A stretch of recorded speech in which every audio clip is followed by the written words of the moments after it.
Even though I walk through the valley of the shadow of death, I will fear no evil. For you are with me. Your rod and your staff, they comfort me.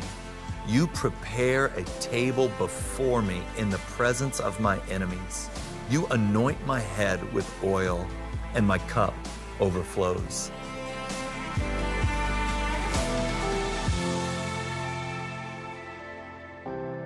In session 3, we said that verse 3, that he leads us in paths of righteousness for the sake of his name, was like the gravitational pull of the 23rd Psalm. It holds it all together and it brings it into its right order. And we see here now, moving from that gravitational center through suffering and comfort and presence in our suffering, in our dark day of the soul, he turns our eyes back up to ultimate reality, and that ultimate reality being his reign and rule over our lives, but not as a distant king, but as a shepherd that has set a feast before us. For the last 12 years, every New Year's Eve, my closest friends gather in my house starting about 2 in the afternoon, and they bring the best food that we can afford and the best drink that we can afford, and we spend from about 2 in the afternoon till about 2, maybe 3 in the morning just feasting. We cook together and we eat until we can't eat anymore. And when David here puts into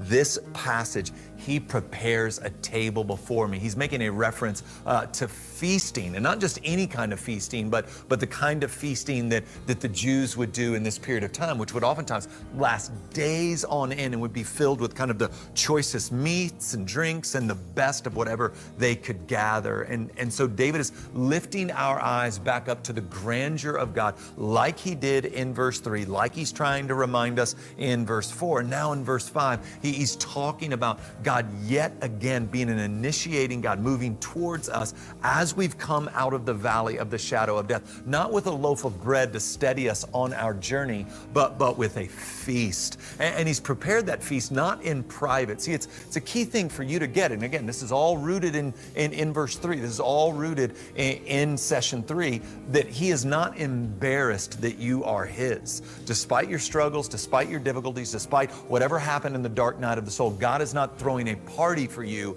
tucked away in some far off place where nobody knows that he treasures you, he loves you, he delights in you. The text says he's preparing that feast in front of your enemies, that your enemies are aware of God's pleasure over you, his love for you, his gladness over you. In fact, he wants to make sure, in fact, he puts an exclamation point on this idea by the next phrase in the passage, where he anoints you with oil. And so in this period of time, men and women who were in mourning, coming out of the valley of the shadow of death, would have sackcloth and ashes on. And maybe as they were coming out as a symbol of trying to move towards gladness, they might anoint themselves with oil. But when someone else anointed you with oil, it was to show that you are the guest of honor, that you are a prized relationship. And I want you to try to get your mind, because this is a bit of a confrontational passage, especially if you think that God's just tolerating you, or that God you kind of exhaust him, or one day he'll really be crazy about you, but right now he's just kind of perpetually disappointed. Well, what's happening here is you've showed up, and man, he's run towards you and he's pouring oil to show everybody, enemies and everybody else at the table, that you are his beloved. And then he throws a chalice into your hand, starts to pour into your cup out of his infinite fullness until your cup overflows. This is a beautiful picture of God's love, pursuit, rejoicing, delighting, celebrating gladness in those who are in his flock. And I think it's especially beautifully placed coming right after this idea that you and I are going to endure difficult seasons. You and I are going to have seasons where we feel like God's abandoned us, and we're going to find him in those places as the great comforter with his rod and his staff, being there to guide us and comfort us and protect us. And then that season's going to give way into the season of feasting. And that's not, I don't want you to think, yeah, once I die, once I go to heaven, all of that happens. The reality, because of the righteousness that's been imputed to you, is that's actually happening right now. That God, even in this moment, regardless of the season of life you're in, and I know I've said that 40 times in this study, regardless of where you are, this is true about you right now, that He delights in you and wants to bless you and wants to give and graciously extend out of His richness into your poverty the beauty of what it means to belong to the household of faith. I think the place that we see this most clearly, and I would even argue most beautifully, is in Luke chapter 15. We've already covered John 10:10, where Jesus says, the thief, those other shepherds, they come to kill, to steal, and to destroy. But I have come that you might have life, so you might have this feast. You might have it to the full. But I think where you see it in a parable that Jesus tells is in Luke 15 about the parable of the prodigal son. It's a son that